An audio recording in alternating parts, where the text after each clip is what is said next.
in seventh grade, qualify me, for something. But no, so I did the training program, but before that, essentially, I'm from Cedar Rapids, so I'm an Iowa girl, tried and true. I left the state to get my degree in marketing and worked in DC and government and military environments and all state corporate in Chicago and Seattle. And when I got back, I was like, it was September of 2016, and I was like, whoa, what just happened? Like, what just like hit me on the back of my head here? I need to wake up. So very similar thing where Donald Trump was elected. I was not happy with what was going on in our country and felt called to speak up and do something and raise my hand. And if I was going to do that, I was going to do it the right way. And so that was, going through the Merge Iowa training program where I met these two amazing friends of mine now. So I think if you are going to do it, because this is nuts. It's absolutely crazy. And unless you've done it and you're like working full time and juggling all this stuff, you just have no clue. So just be nice to people that are running for office, regardless of what side they're on, please. But yeah, I moved back here. Growing up, we were #1 in education in Iowa, in Cedar Rapids, where I'm from. So coming back and seeing that we've slipped to 13, according to NEA, we've got our water quality issues, which are, really bad. We rank 41st in water quality. And I've been in business my whole life too. So when you look at our economy and you look at our business landscape, I feel like we have opportunities to diversify. We have opportunities to bring in more high paying, sustainable union jobs and, put Iowa on the map. We got to get some broadband issues figured out and make sure we have the infrastructure set up. But all these things were happening. And at the same time, Charles was up for re-election. And I said, why not? My resume translates perfectly to this. I have national experience on the national level in government. So it just made sense that the state Senate position, was something that translated to what I'm good at. So I'm excited to represent Iowans, and it's just been a fun journey helping people realize their civic duty. They were like me a couple of years ago. I had no clue. You just don't. It's not top of mind. So that's one of my goals, is just get people motivated and educated and ready to activate. So I'm just proud to be here with all three of you as well. I'm so happy to be amongst these new leaders, and I congratulate all of you for your successes, and thank you for stepping up too. Thanks, Tricia. So Jill Shudak is a fairly newly elected leader. She is a board member of the, I always want to say school board, but it's called the Council Bluffs Board of Education, right? Yeah. Yes. So some people would say school board, but they call it the Council Bluffs Board of Education. So that's what she's on. So, fun fact. So Tricia and I drove out to Council Bluffs last fall, I think it was, and spent a lovely day. It was a little chilly, but it was a nice day knocking doors for just a few hours for Jill. So that was a great experience. So Jill, tell us why you wanted to get involved and what made you decide to run. Sure. Well, and again, thank you, Kimberly, for inviting us all. And I'm happy to be here and to contribute to this conversation. Like Lindsay, my journey started back in 2016, a little bit different though. I was one that was upset and complained and was bearing down for Trump. But on a local level and actually in a state level, in 2016 was right after 2016, coming into the spring of 2017, we had a really big event here that happened in the state of Iowa with Chapter 20. And for you guys that don't know about Chapter 20, it basically strips collective bargaining rights from unions. And that was devastating. I come from 3 generations of strong union family. My brother, my father, and both my grandparents, all union. And, we've been so union proud in our state for such a long time. And I thought, well, surely the state of Iowa is not going to do this to their employees. Just not going to happen. And in my area, I live in Council Bluffs, Iowa. So on the far western side, we butt right up to Omaha, Nebraska. We started seeing things at the city council level and at the Board of Education, the school board level, about contract negotiations and how Chapter 20 is going to affect that. and got involved, went to several rallies, spoke out against, stripping permissive topics out of contracts, and would go to the Board of Education meetings and see the paraeducators, the teachers stand up and cry because they wanted their topics, sick leave, bereavement time, all of that left in their contract. For a paraeducator who doesn't make much money, those extra benefits means the world to them. And unfortunately, our board stripped every single permissive topic out of their contract. And that was the moment that I said, I can't sit back and watch this happen again. I am going to get on that board and we are going to put this back to where it needs to be.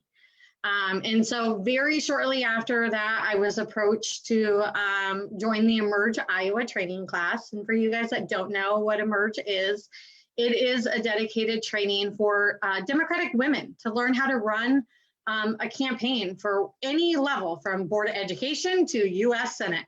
It covers the gamut there. And we were lucky to have 15 or so of us in the class and get to spend a weekend, a month with these lovely ladies and make some friends for life. And my election was this past fall in November. And I'm happy to say not only was I elected, but I was actually the top vote getter in the whole county of Pottawatomie County that night. So yeah, it's amazing. And we're making changes and strides and coming together as a board. And of course, COVID-19, it's so, we are on the fly and moving just as quickly, I'm sure, as Lindsay is up at the Capitol. We are down in our school district as well. Well, thanks, Jill. That's awesome. So just really quickly, you mentioned teachers, of course, which and paraeducators. And I kind of, just for a second, I want to kind of latch on, and I want to say a couple of things about this topic. It is, at least to my mind, it is not ever teachers or paraeducators. It's teachers and paraeducators. But I do want to say that usually, and anybody correct me if I'm wrong, if you know differently, but I've actually, to back up, there's a paraeducator who contacted me via our campaign Facebook page a month or two ago. It was before the COVID-19 thing, so it was just before that, I think. And she basically just wanted to reach out to me and say, as somebody who may become a US Senator, I want you to know about the issue of paraeducators, how little we make, how what few benefits we have, if any, what, and on and on and on and on. And I suppose if I'd ever thought about it, I might have thought about it, but everyone is busy and has a million things pulling at them. And I never sat down and thought about the topic of paraeducators that way before. And I was just straight up lucky that my son was neurotypical. So my son never needed a paraeducator in his education. I just have one child. So that's been my only experience. And I think that for all of us on whatever level we land at in government or in representing people or in advocacy, to me, the whole topic of paraeducators is something that needs to be addressed at some point on whatever levels we can address it at, meaning they need to make a hell of a lot more money. They need to have more benefits. And I don't think, again, it should never be seen. And I don't know if there are people who see it this way in the education world. I hope not. Maybe there are, takes all kinds. It should never be seen as teachers or paraeducators or paras, oh, if we pay them more, we might have to pay teachers less. No, they should all be paid very well. And the paraeducators, from my understanding, generally are just paid a typically very low wage. And that is not okay with me. And I'm very certain, confident in saying it's not okay with any of us who are sitting here today on this forum. So that's a whole other show, as they say. That's a whole other show about that. But definitely we've got to make sure that our teachers are paid far more than they are, and that paraeducators, I think, are also paid far more than they are. So I wanted to kind of, we do have one question already. This is a good question. So Adam's here, and Adam asks us, as someone who might consider running one day, My biggest fear is being knowledgeable enough on every issue to feel comfortable. What advice do you have to make sure you know your stuff? Adam, here's a tip for you, pro tip. That shouldn't be your biggest fear. Your biggest fear should be raising enough money. And so let's talk about that, because I hear a lot about people running for office, and the word I almost never hear in discussions of running for office is this word, money. Like how much it takes to run, how much you can't work while you're doing it, depending on the office. And I believe that we need major substantial campaign finance reform and ultimately publicly funded elections so that you can afford to run for office, whether you are a fast food worker at McDonald's, or whether you're a teacher, or whether you're a nurse, or whether you're a doctor, or whether you're whoever you are. It doesn't matter your income and your financial means, because you would still be able to afford to run. I mean, that's going to beg other issues about, can your family still keep going while you're running if it takes more time and you can't work full time? But at least the actual paying to run a campaign should not keep people from running for office.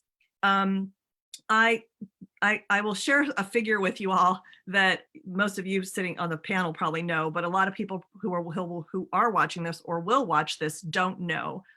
For my race, which is statewide, a statewide race, just for our campaign to pay for access to the voter file, we have to purchase this from the Iowa Democratic Party.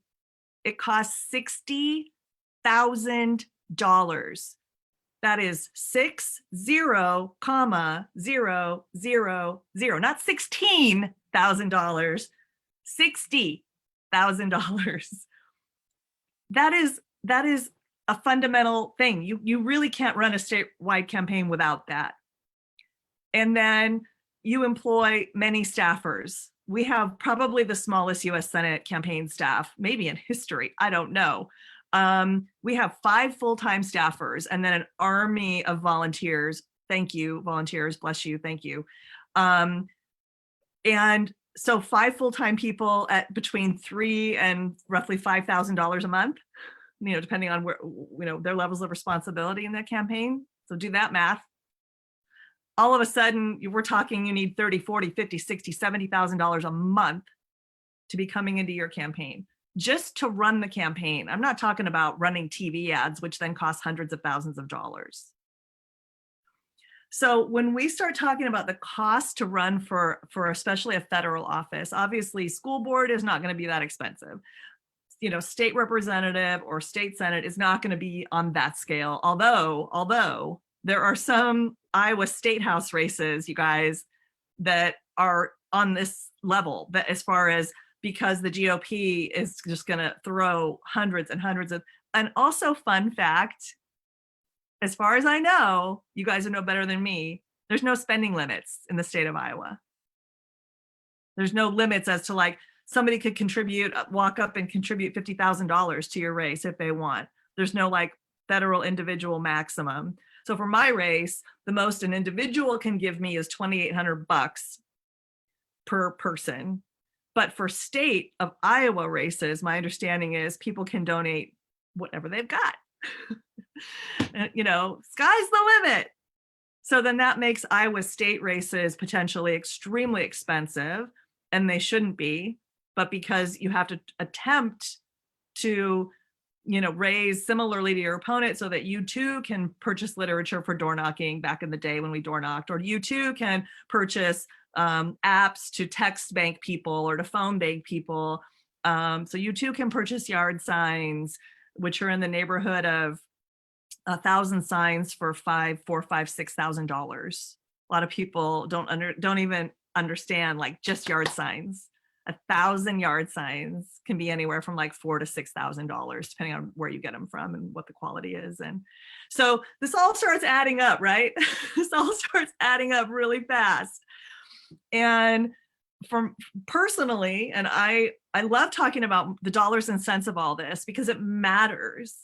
And because money is power and money is choices. And when we refuse to talk about money, we are avoiding the elephant in the room, right? And for me personally, somebody who's been a single mom since my son was 7, who owes $240,000 in student loan debt as of a few weeks ago. No, I didn't borrow that much. That's another show. I borrowed 80, and now because of making income-based repayments, it has accrued and capitalized, even though I've paid every month for 20 years. So for somebody like me who is not well off financially, yes, I'm an attorney for abused and neglected kids and for parents in juvenile court. That kind of attorney doesn't make the big bucks, okay, you guys? I joked, but I was serious once that I would make more money as a manager at a Quick Trip than I make as an attorney for abused. They pay their managers pretty well at Quick Trip.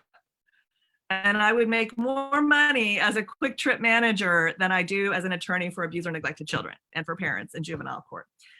So it's been all that to say, it's been a huge financial hardship for me, but it's important. And not so much that I can't do it or I wouldn't be doing it, but it hasn't been like, oh, no problem, I'll just live on my savings while I campaign. No, that's not my reality. That's not my reality. So I think I would like to say, Adam, don't worry about that. Don't worry about being knowledgeable enough on every issue. As those issues come up, you'll learn what you need to learn. If you're like me, you'll just stay up till 2 or 3 in the morning on your computer, researching everything and Googling everything, and you'll learn what you need to learn. It's not that different, I think, than being a lawyer. I can't know when I'm in law school every case that's going to come in front of me for the next 30 years. I'm not going to know everything. But when the case walks in your door, you study what you need to study and you come up to speed and you learn what you need to learn to handle that case that's in front of you. So similar, and never be afraid to say, I don't know. It's totally fine if somebody asks you a question to say, I don't know, but give me your email address or your phone number and I'll call you tomorrow or email you tomorrow and I'll give you the answer. You can't, nobody can know everything. So what do you guys think about all the money it takes to run and whether we need campaign finance reform? And hey, what about an Iowa even? What about like limits that people could contribute? Anyone? Yeah, I mean, we definitely need campaign finance reform at a national level as well as at a state level. You mentioned it's not as much to run a local race. You'd be shocked how much I had to raise to run a decent school board race. It was over $8,000 that I raised and spent almost every dollar on it. And to me, that's crazy that it's almost counterintuitive to get parents involved in their school board if it takes that big of a commitment. I was lucky because it is a smaller race that I didn't have to take time off of work, and I had fantastic volunteers and family members that we would just go knock every weekend and in the evenings make myself available. So I was lucky in that aspect. But the money portion is something that is not talked about very often. And for whatever level of race, you just need to kind of be prepared.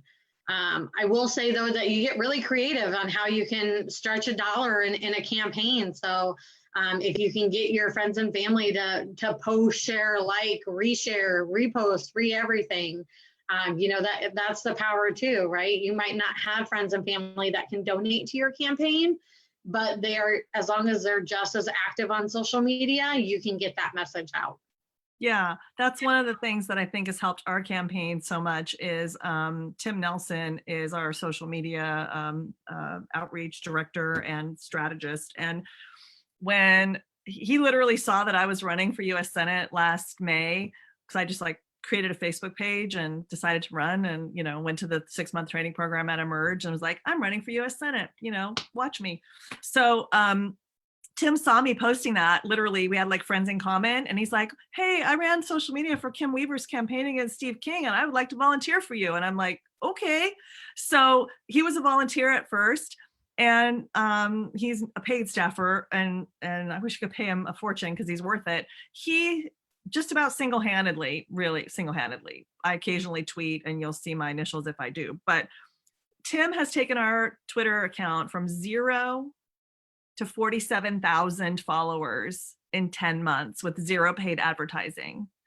And so that has enabled us to sufficiently, raise enough to pay for the voter file, pay our staff, It hasn't, not much more, but it's just what we earn and what we're able to get from donations from people all over the country.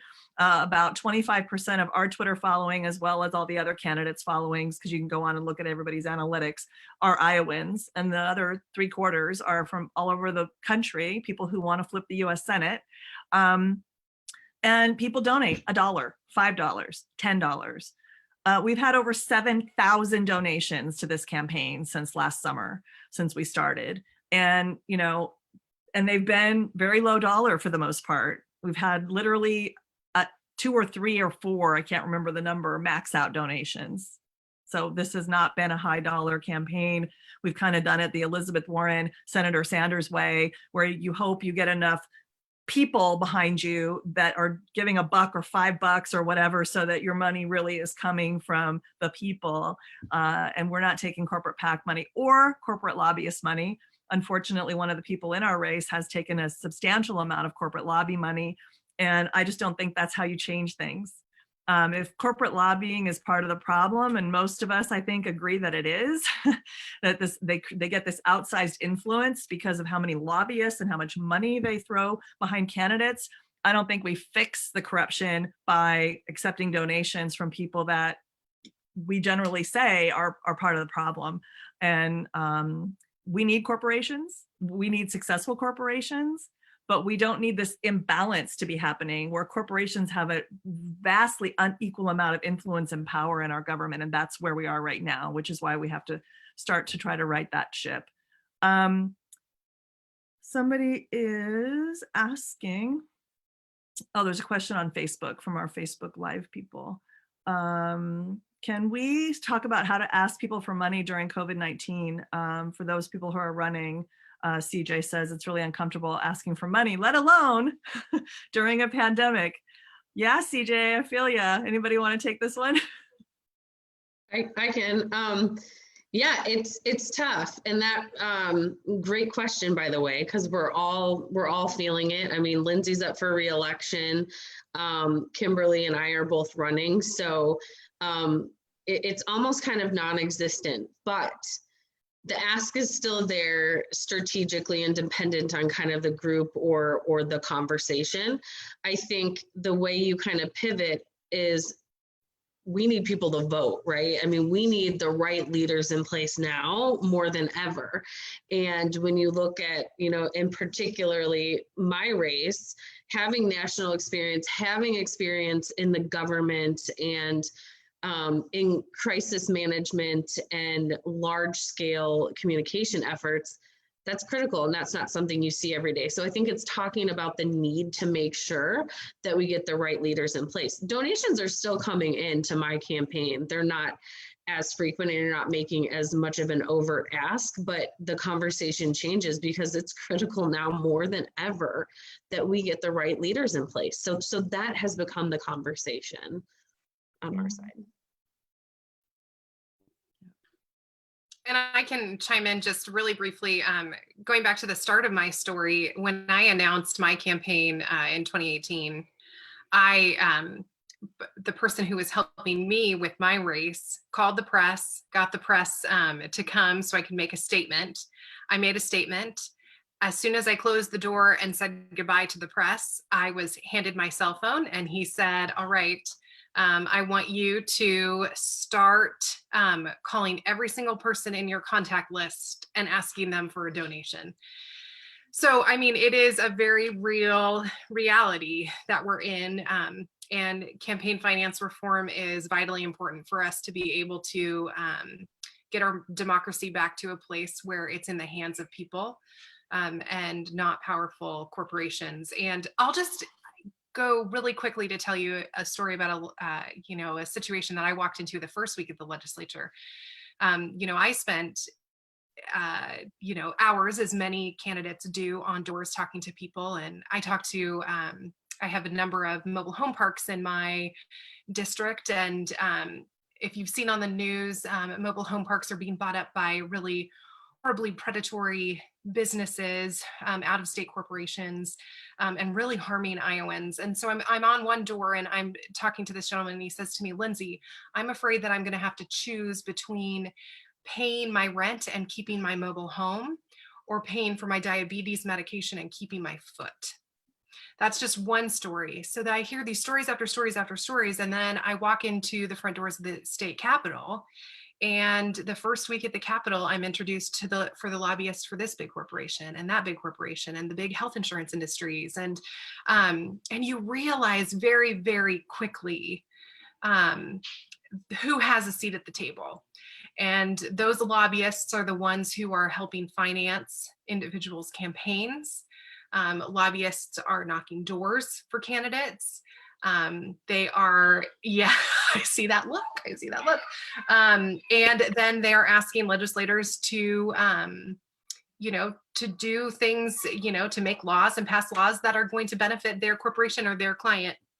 Now, for me, that was just utterly heart-wrenching and such a powerful picture of why campaign finance reform is vitally important at this stage, because our government, our democracy will never be for the people unless it's, run by the people and in the voice of the people. And so, yes, so it's a really painful reality. I raised, just so you all know, a huge chunk of money to win a House seat. In my first campaign, I was in an extremely competitive primary, which, is extremely challenging in and of itself. But then went on to win the general election, but it took a lot of financial resources to get there. So that's why it's so important to encourage people to chip in as they can. $5, $25, maybe it's someone who can chip in $500. And when you hit those moments, it's a great relief too. So, I think asking people to participate in something bigger than themselves, in the call to, change the landscape of our government so that we can be advocates for people, make real difference in people's life, is an important ask. And I try to frame it that way. And I think, as Tricia said, the COVID-19 really is shedding light on the fact that if we do not have people in places of leadership who care about the health and well-being of Iowans, then we are going to see train wrecks. And people are being harmed. I mean, I am in mobile home parks in my district on a regular basis, and watching large financial corporations harm so many people is it's one of the worst things to watch.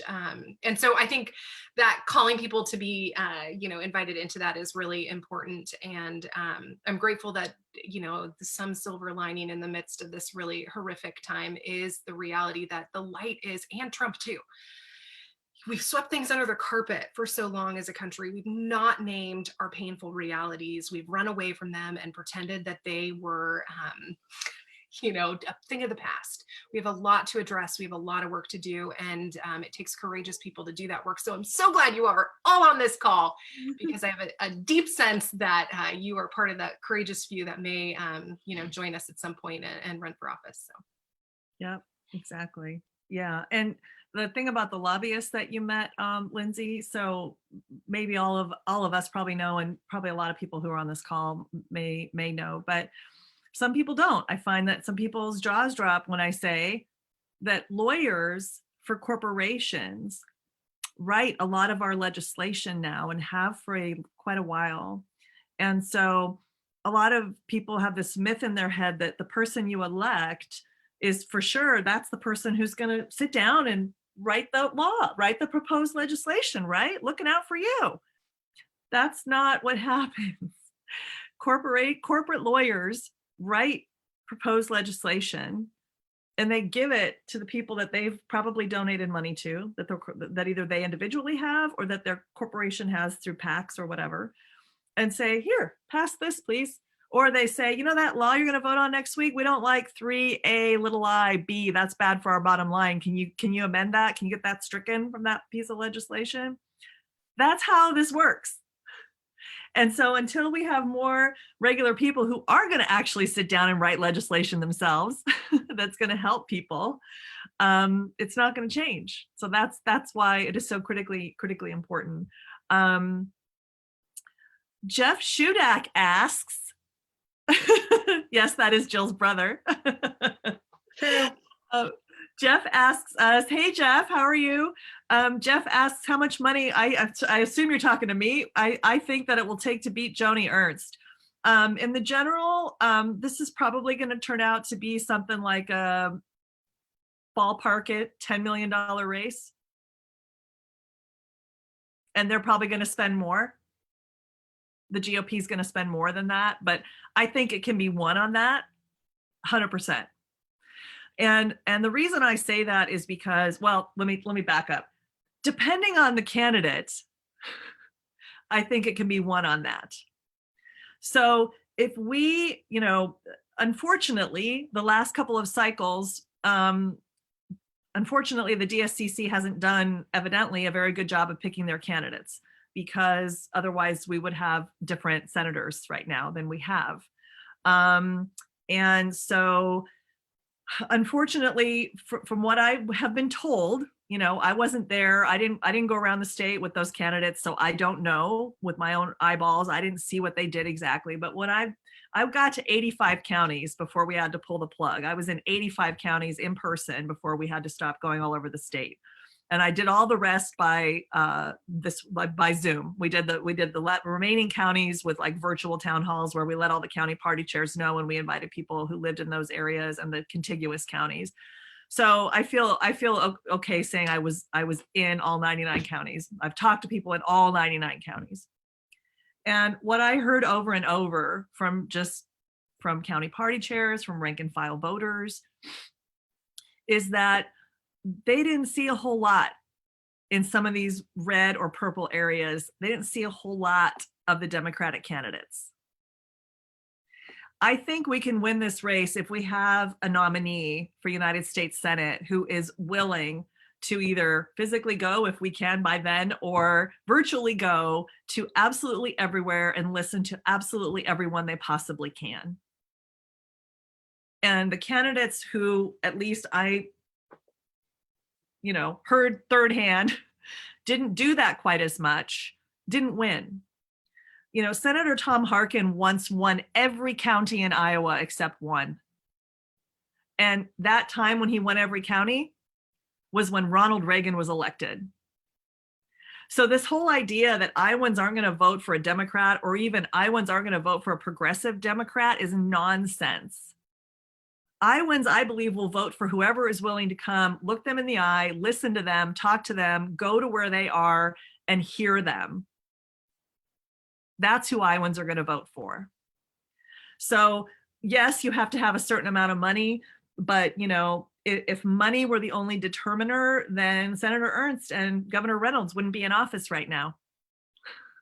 So that is not the only thing that determines who wins. So that's important to keep in mind. I think that Iowans are facing a really important choice on all levels, state legislature, at the US Senate level.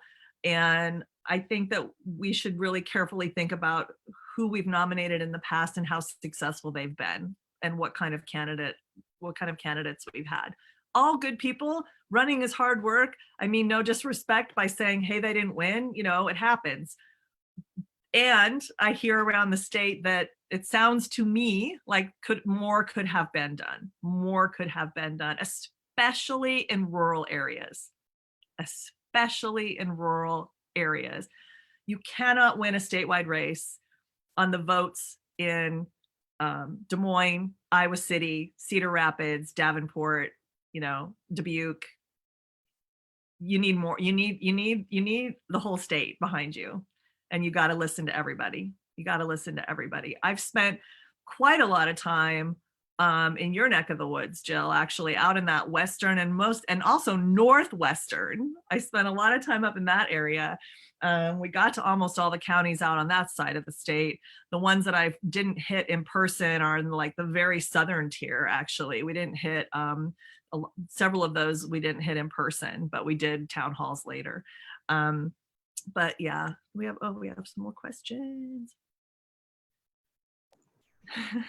While you're looking for some questions, I'd just like to back up to CJ's question, because it is very uncomfortable at this point in time to ask for money, and people want to donate, but their finances have changed.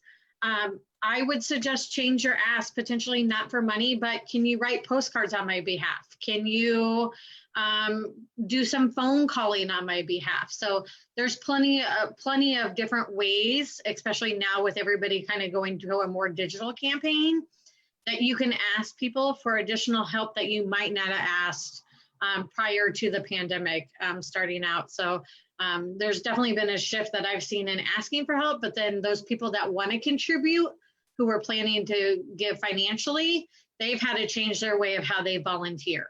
So that's a great way too.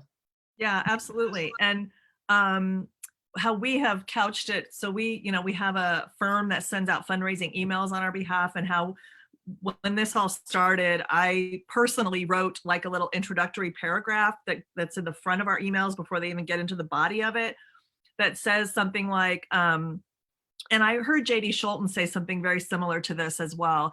So right up front, before they even read Dear So-and-so, it says, hey, we know these are really hard times, acknowledging that we know that so many people are struggling financially. If you cannot donate to our campaign, we totally understand. If you have some extra money, please help your friends and family financially. Do not give it to us.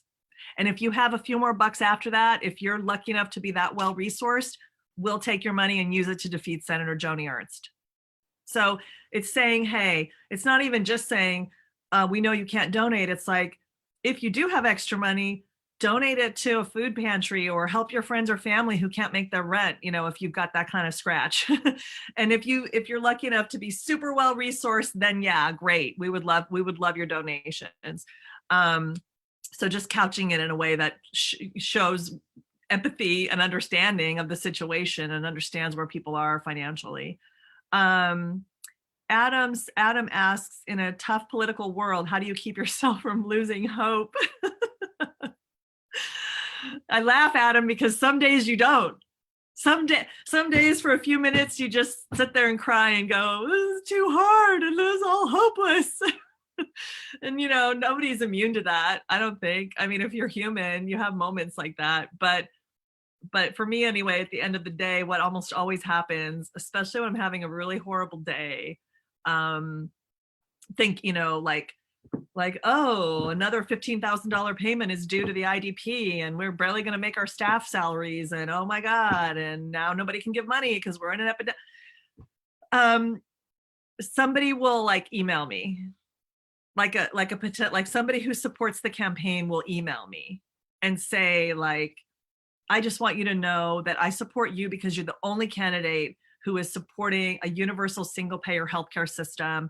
And, my son has this condition or that condition, and he has XYZ situation. And so he's not going to have healthcare in a few more years. And I don't know what we're going to do.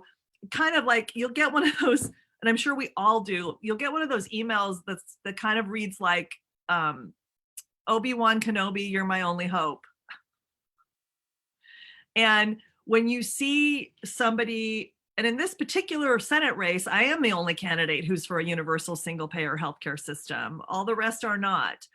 And how long it'll take to get there, and how exactly we'll get there, and how exactly it'll look, nobody knows that yet, because that we're not sitting there ready to vote on it in the US Senate. So nobody knows what those nitty gritty details are going to look like. All I know is in every other developed nation, nobody goes bankrupt from medical care costs, and nobody dies from rationing insulin. It doesn't happen. And if every other developed nation can manage things like that, so can the United States. If capitalist Canada can manage to take care of all their people's healthcare needs, then the United States of America can too. And will we ever get that? I don't know. But if we don't stand up and fight for it, we will never get it, for sure. So usually when I feel hopeless, then somebody contacts the campaign or sends me a Facebook message or something about why they support our campaign.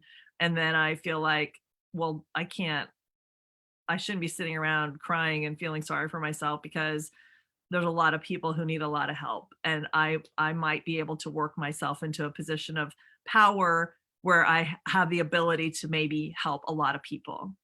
And I often say to my clients, do we have to use the A word? Like if they're trying to get into like an inpatient drug treatment program and they can't get in and the insurance is giving them a runaround, I'll say, oh, do we have to use the A word? And my clients will go, what do you mean?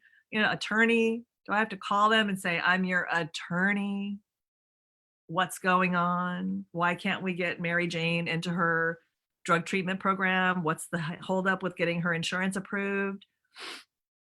I don't care about being a lawyer for being a lawyer. I do not care. I don't care about being a US Senator. I don't care about the trappings. I don't care about the title. I care about the power. I care about what getting to a place where I might have the power to change something for somebody, to make someone's life better. That's what I care about. I care about the title of attorney because of the power that title gives me sometimes to put a key in a lock and turn that I couldn't do that if I wasn't a lawyer. So that's why I care about becoming a United States Senator. And that's why I dare say, that's why all of us care about trying to get to these positions of power. It's not that we're like, oh, power, yay. It's because we want to try to fix things. And if you're not in a position of power, and like Lindsay said, if you don't have a seat at the table, you're screwed.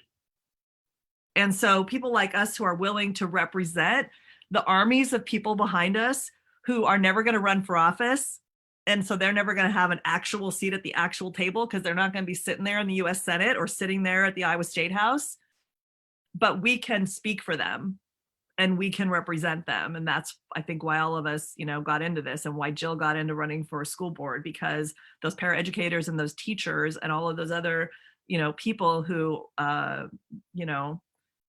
that whole chapter 20 fiasco, which hopefully we can fix soon here in the state of Iowa.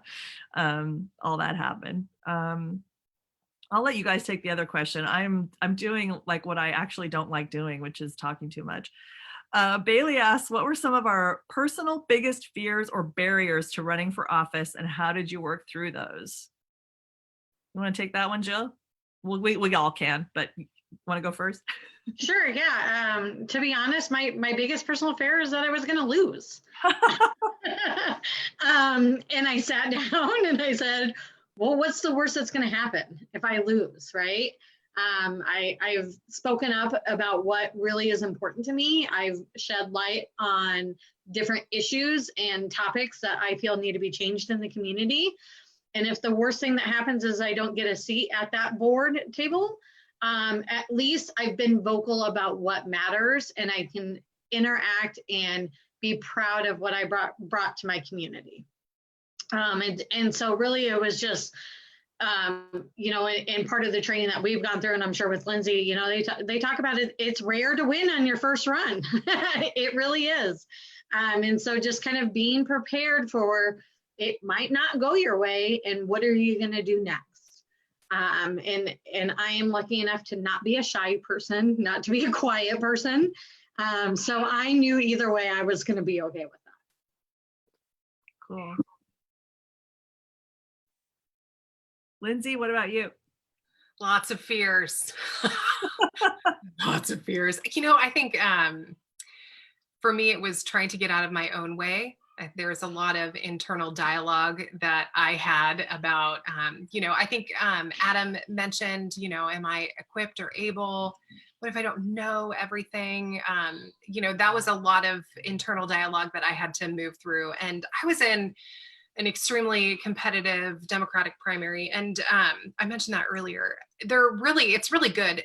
Democratic primaries are really healthy for the body because it gets so many people, so many people engaged, but they're awful. Like, let's just be real honest. True. Yes. You're competing against people that, you also care about, that you want to be in positions of leadership, that could do a decent job as well. So there's all these challenges. I ran against a person who was, born and raised Dubuquer. And I don't know if you know much about Dubuque, but we pride ourselves on being a Dubuquer. Like that's totally a thing.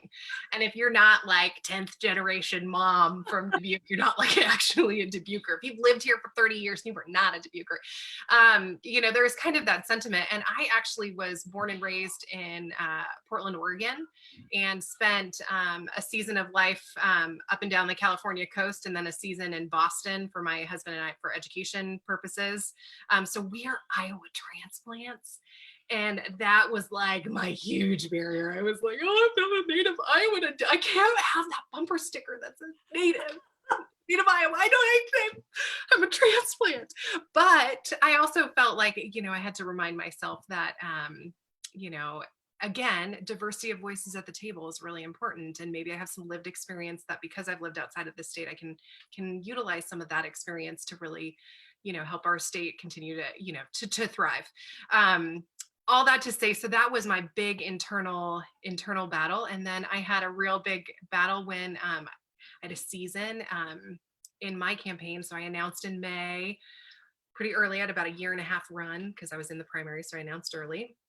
So a year of that was the primary for the most part. And then 6 months of that was the general election. But that particular primary, about October, I had this like just dark season of self-doubt and questioning and fear of what if I don't win, like Jill was talking about. And I do remember a person said to me, because I was a non-native Iowan and not a Dubuquer necessarily, she said to me, Lindsay, this just may not be your time. Like, you're so good, you're so gifted, you have so much to offer, but it just might not be your time.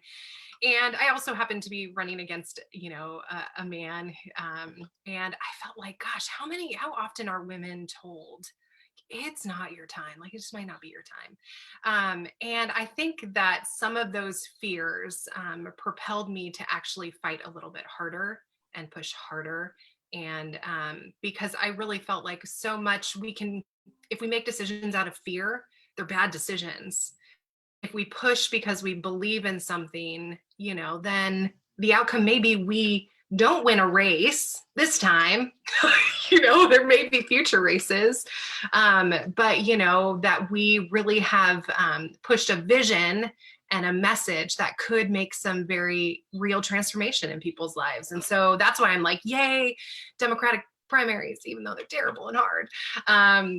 So I think if you can continue to not make decisions out of fear and allow those fears and concerns to push you to work harder, that makes us all stronger, and it makes our state stronger, and it pushes out an important progressive message in a time when it's so desperately needed.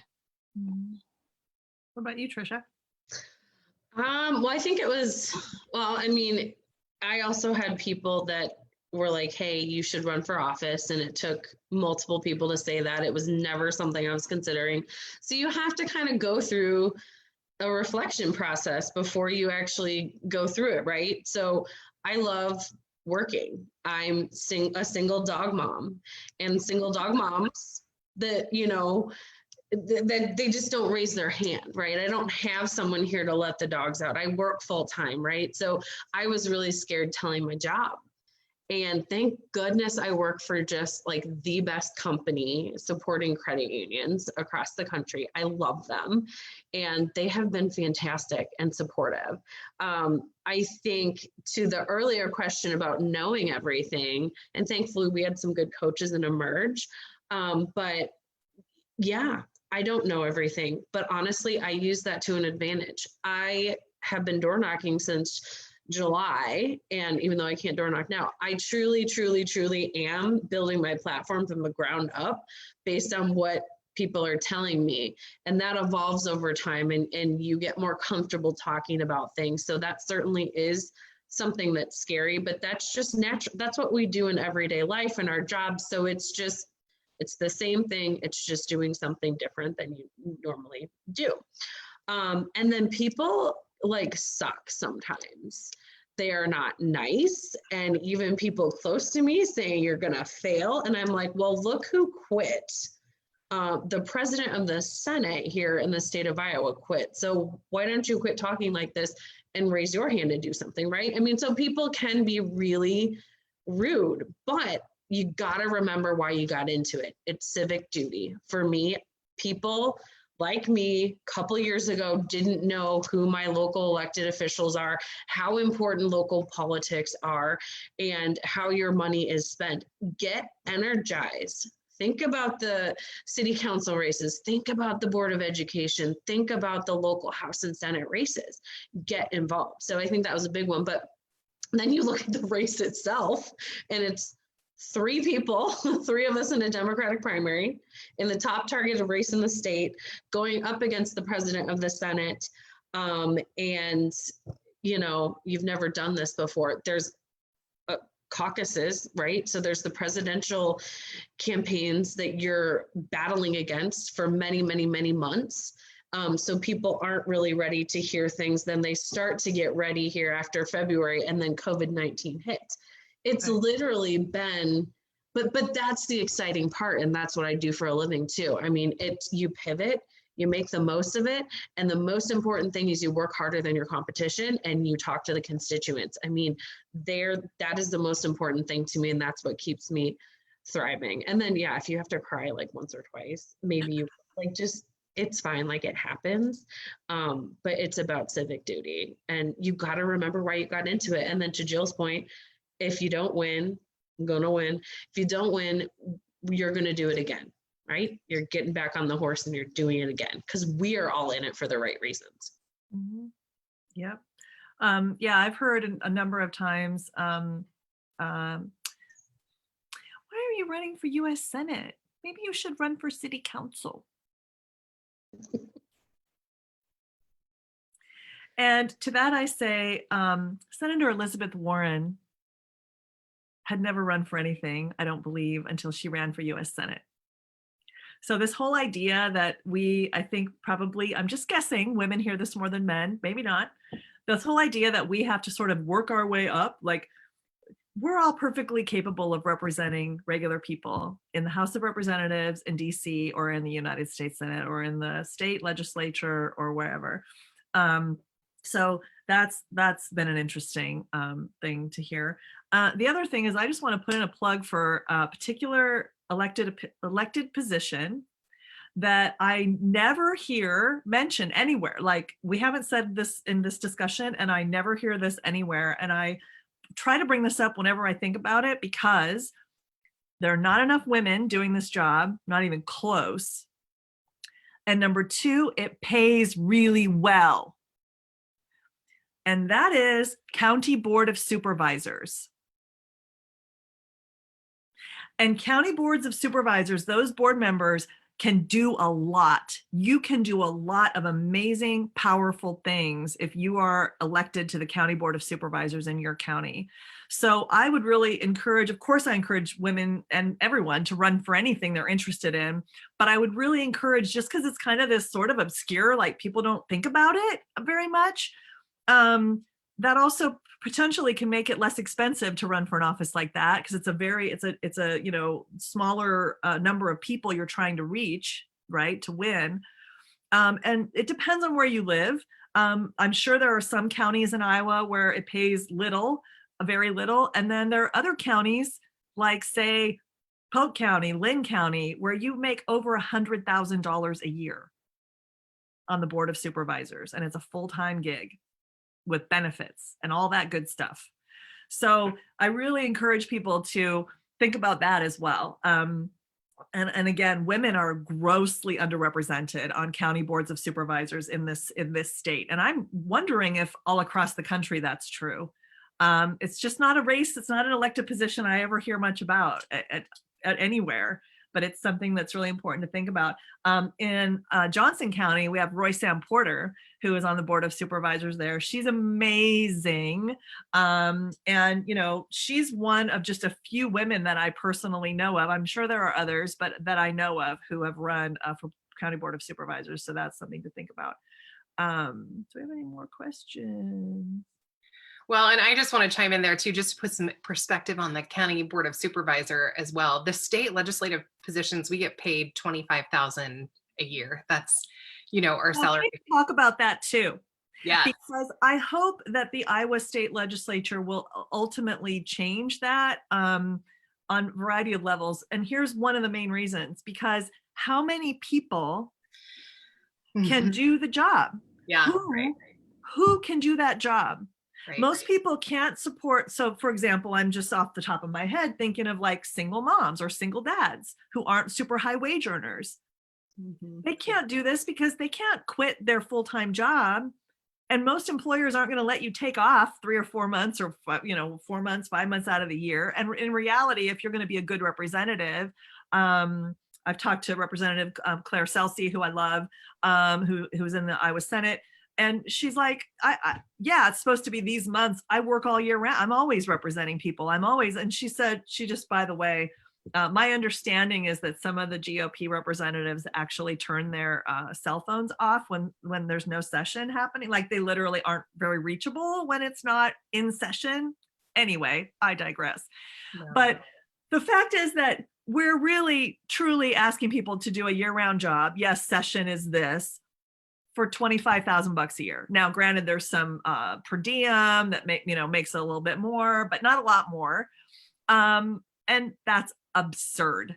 So I understand that it can be very difficult for legislators to like sort of try to get their own job to pay more, but I hope that will be a conversation that happens when we flip the governor's seat and we flip the House and Senate in Iowa, because the whole way that this is structured in Iowa really precludes a lot of good people from being able to even consider doing it. Not many people can basically leave their job for 4 or 5 months out of the year. You have to basically be already wealthy, retired, so you already have retirement income, right, coming in, and you don't have a job now. Have a business that you own that can run without you and provide you an income. So, or have a partner maybe that earns enough of a living that you don't have to, or have some other interesting, flexible job where you can work the rest of the year more when you're not in session. But it just really narrows the number of people who could possibly do this, right? And that's not good. I noticed that when I was looking around for what to run for. I'm like, I gave that job the side eye. I'm like, what? Yeah. Well, and I always think it's interesting too. And Trisha, if you didn't realize this too, but as a representative, I represent 30,000 people. And state senator represents around 60,000, but are paid the same too. So, I mean, it is certainly not a part-time position. It is all-time. If you're not, and as representative, I'm campaigning every 2 years. So not only am I, doing constituent work year round, but also on the ballot every single time there's a ballot. I don't know how. I get it. I mean, I get that there's certain positions with certain things, but on the other hand, honestly, do we really, I think it's worth taking a look at. Do we really want some of our representatives to have to be campaigning constantly? Mm-hmm. Like the second they get elected, they got to start raising money again because we don't have publicly funded elections, and they have an election now in 2 years from the day they got elected. Right. I think that I get it. I understand why that is, but I don't know. I think we should always try to improve things. Some people even talk about like, well, the Senate, because you run every 4 years, is, more of a luxurious spot to find yourself in, which is not true either, because every 2 years, a group of senators are up. And so you're expected to help fundraise and knock doors and do the work for the senators who are up. So it's everyone, all hands on deck at all times. But I think the most important piece isn't necessarily, I mean, for me, it's not a dollar amount. I echo what you're talking about, Kimberly. It's who is unable to be a voice at the table because of the way the system is structured, right? I couldn't do it. Right. I literally could not run for state legislature because I can't shut my practice down. Right. I'm a lawyer for kids, and I can't tell the judge, oh, don't set that court hearing on that abused kid's case for 4 months because I'm going to be in session. Mm-hmm. Like I literally can't do it with what else I do for money. And I can't, I have all these student loans and my own bills and I'm a single person. I don't have another income in my house. So I literally could not do that financially. Right. Yeah. So it is. And, it's not all, I don't want to discourage anyone. I see all the participants and think every single one of you need to run for office, because there's nothing more meaningful, despite all the challenges, re-election, campaign finances, having to be in Democratic primaries. I think there's nothing more powerful than, being able to advocate for people. I remember standing up at my first time I gave a speech on the floor of the Iowa House, and you stand up and you have to address in a very formal way the people in the room, and then you lift your mic. And I remember as I was lifting my mic, the gravity of that moment of, I get to be the mouthpiece for 30,000 people. The responsibility of that is significant. And it has been the most meaningful experience of my life, and to be able to do that. And so all these barriers, all these challenges, all of these things that need to get fixed, but the fact that you're even on this call means that you're considering doing something extraordinary. And so I can urge you to do it. Anyway, enough for me. No, that's so true though. I totally agree. I mean, and that, there's not a lot that could make me stop representing abused kids and parents in court, because I've done that for 20 years. For 20 years, I've gotten to literally stand up in court and argue on behalf of people and represent people one at a time. And so I really see the job of a senator, as a state rep, as a school board member, of the same kind of thing. You're standing up and fighting for people. And that's really important. Panelists.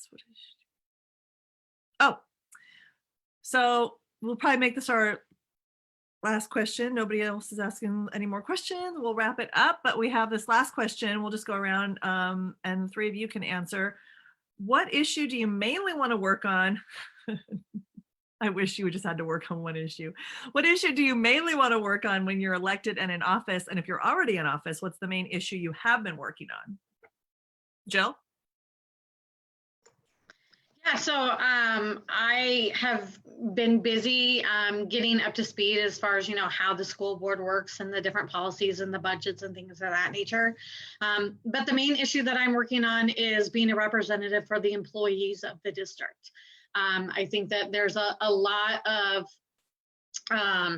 focus and attention on the children, which I absolutely love. And don't get me wrong, I'm also making sure that we're doing everything possible from an education standpoint.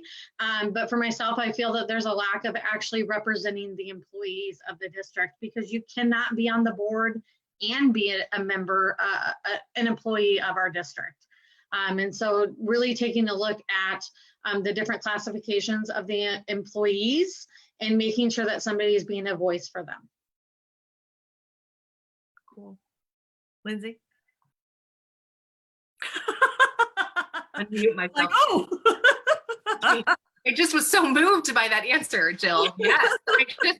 Yes, right? Yes, thank you. And I think this is a hard question to answer, because there are so many burning issues right now that we have got to work on, which is why we all need you to run for office and get involved so you can work on those issues alongside. I would say probably the top priority for me, and what I always find my heartstrings coming back to, has to do with economic justice. And so I find myself working on issues. So currently I'm working on some protections for those mobile home residents that are being exploited by these out-of-state companies.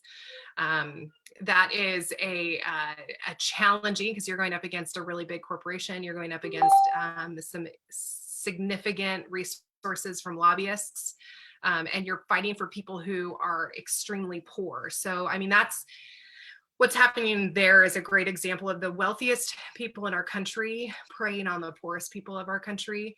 And that's where my heart continues to say, I think there was a question about hope and how we not get discouraged. This is a really discouraging, experience to have to go up against people like that, to watch you advance an issue and get far on an issue and then watch a lobbyist walk into a speaker's office and walk out having stripped, important protections for people in there. But I keep thinking about it as someone in the minority, just how, if we weren't there, how much worse it would be. So I find myself gravitating towards issues like that. I've done quite a bit of work on access to insulin and a number of health related issues. And then I find myself, I'm on education. So Jill, we should stay in touch. I'm really excited about your work. And Yes. you're doing education and,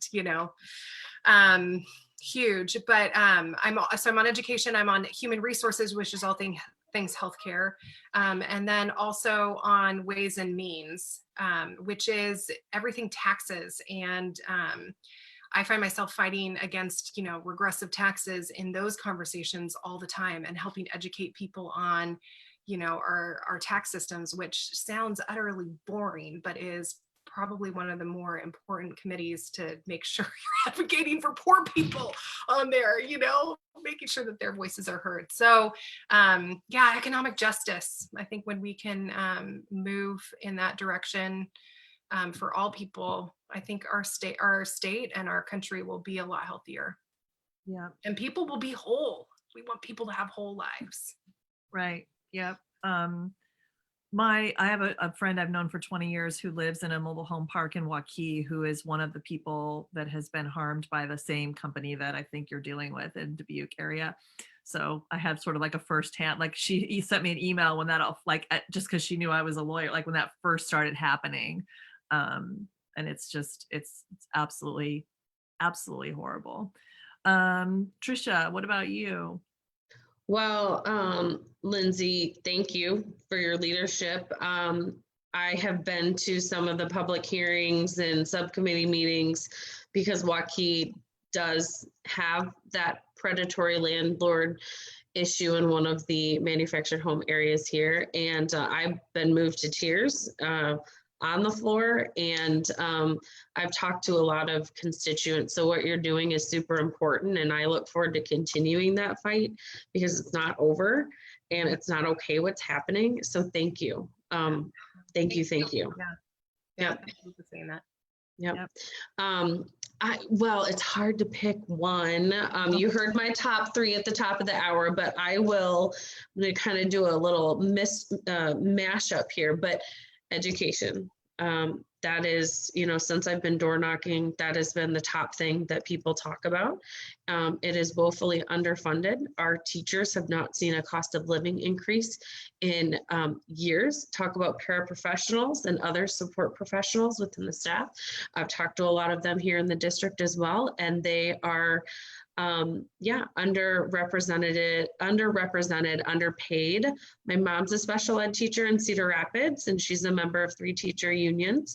Paraprofessionals are sometimes the sanity in the classroom, and without enough support and giving those students what they deserve to make sure that they have a quality education, it's unfortunate, and that puts more stress on teachers that are being asked to be, wearing 5 million different hats that they don't have degrees for, or that they've been asked to do with classroom sizes that are massive. I mean, we could all go on and on about education and then mental health care in classrooms, but obviously mental health care in our state, it's way bigger than that. It's a comprehensive issue that we continue to underfund. So I want to make sure, especially that the governor, we are not moving pots of money around. We need permanent funding. Mental health is at the core of who we are as human beings and how we survive every day and what we do and contribute to society. So that's a huge, huge issue that I've heard a lot of people talk about too. And collective bargaining rights. I mean, thank goodness Charles Schneider stepped down, because he was one of the folks that helped spearhead and make that come to fruition. We need to bring back collective bargaining rights across the board. And that's something I've been talking about since day one. But I again, thank everyone here. And anybody that's on the line, please reach out. Like, I would love to chat with you and just talk candid and real and help with anything. And I'm sure all of us would be willing to get on another call as well and talk one-on-one. So I really encourage you to take the leap. It's been so rewarding on so many different levels, and you get to meet Iowans and really hear about what they need and support them. So. Yep. Thanks. Yeah. Just to very briefly touch on unions. When we have more unions and stronger unions in this country, the whole Chapter 20 thing, I mean, that's not a federal issue. That's not a federal issue in and of itself. That was a state thing that happened. But there's a lot that we can do on a federal level as well. A lot we can do. We could have a federal ban on so-called right to work laws, which we need to do. We could have laws that protect union pensions. So I don't know if you guys all know, but there's a lot of union, pensions earned over 30, 40 years working in union jobs that are in danger or have already been raided, or the funds aren't there. And what are we going to do about those? Every worker, and certainly every union worker and every worker should get every pension penny that they are entitled to, that they worked so hard for. And we need to do some work on that. And we just need to make it easier to join a union. It shouldn't be difficult to join a union. And not only that, but you should not be able to be retaliated against or fired or anything else because you're trying to form a union. And there's various presidential candidates who were running, had various proposals for legislation that would make it illegal to retaliate against people who are trying to organize and that kind of thing. So, my dad is a lifelong union member. My mom was a teenage mom when she had me, and then she lucked out and went back to school and got her GED and got a job at the phone company and became a Communication Workers of America clerk at the phone company and retired from that job, 40 years later or whatever it was. And I would have grown up probably in poverty because my dad didn't have any education up beyond high school, and my mother didn't either. And union jobs are what allowed me to live in a decent house in a decent neighborhood, to go to a good public school, right? Because P.S. we still fund our public schools by property taxes, which we also need to change, because now if you live in a higher income property value area, you get a better school because you get more money and you can pay your teachers better and you can have orchestra and band and sports and all these things. And if you live in a low property tax area, too bad, your schools aren't going to be as funded because you live in a low property tax area. And so that has to be changed as well. And we can try to work on that on the federal level, as well as you guys working on a more local and state level. So we have to come at all these problems from all sides to fix them. So I think we will. I think we can. I wish it could be instant. It won't be, but that's why we keep fighting. That's why we keep fighting. Just checking, no more questions. So I just want to thank you guys so much. Let's just go around, tell people where they can find information or to donate to your campaigns. Jill, how long are your terms, Jill, for school board? It's a 4-year term. So I just was elected in the fall. So I have four full fresh years. You can find me though on Facebook, Jill Shudak, or Shudak for School Board. You can always reach out to me there, or email as well. So I'm always open to talk to anybody about any topic that they have on their mind. Awesome. Thanks, Jill. Lindsay, Yeah. Where can they reach you? Where can they donate to you? Thanks for saying that, actually. And really exciting and I think important thing as you're considering how to support different candidates. The Iowa legislature the House is 4 seats away from taking the majority. I know, yay. So we actually have an opportunity to flip an entire chamber. We need to get 4 Democrats in there. And so supporting any of the Democrats in the House is going to help. What we don't spend on our own campaigns, we then direct over to candidates who are in targeted seats. So you can find me. I actually would love, I know Tim is like a ninja at getting people to follow you on Twitter. I do not have a great Twitter following. I'm building my Facebook. Facebook. If you can follow me, Lindsay James, on Facebook, you can just find me Lindsay James or Lindsay Beals James, LBJ. You can remember it that way. That's both my personal account and my professional one. And then Lindsay for Iowa is my Twitter handle. But if you can find me and follow me, that would be awesome. And then I can send me a Facebook message and I can get you to my website or donate, all of that info too. So follow me there first, send me a message, Okay. and I'll direct you to the donate page. So thank you. Trisha, where can people find you? People can find me at Trisha Gavin, right there.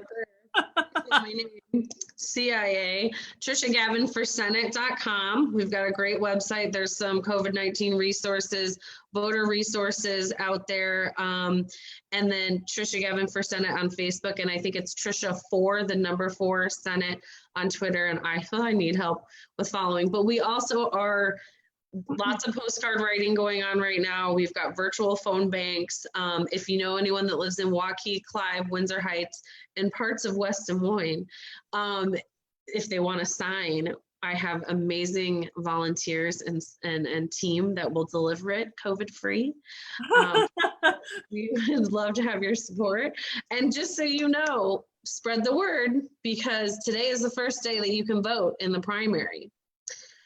So absentee ballot request forms should be in everybody's mailbox within the next couple of days. And, get that absentee ballot request form filled out. That's your first step. And then your ballot will come and fill that out. And you know whose names to check. I don't need to tell you that. That's right. Okay. I spoke with Jamie Fitzgerald last night. We did a live one of these events with him. He's the Polk He's County so auditor. great. He's Oh so my great. gosh. Those of I you can't don't know, handle it. he's the Polk County auditor. He's fantastic. And so we did about a 25-minute this thing, and we talked all about voting by mail. So you can either go watch that, or on our website, we actually have like a little super easy interface where you can just go to like vote by mail on KimberlyForIowa.com, and then it will be like, are you already registered to vote in Iowa? Click yes or no. And then the next thing will say, okay, here's now what you do. Click this or that. So if you want to just be really walked through it, you can go to our website. But everybody who's already a registered voter should get an absentee ballot request form in the mail. By the way, we discussed this yesterday. These are all postage paid. So you don't even have to find a stamp to send in your ballot request form or your ballot. It will already be postage paid. So all you have to do is fill it out, sign it, make sure you sign and date everywhere that is highlighted. My understanding from what Jamie said yesterday is there's going to be highlighted spots, because sometimes people miss some of those spots and then you're running off the rails. So make sure you fill out everything you're supposed to fill out. It's already stamped, it's already postage paid. Send that in, they'll send you your ballot, fill that out, send that in. So stay safe. You, Polk County will have some polling places open, but very, very few. Don't do it. Just don't do it. There's no reason to do that. So don't do it. We're actually asking voters not to go vote on June 2nd. We're asking them to do it before that by mail. So thank you all so much for being here. It's awesome to see you all.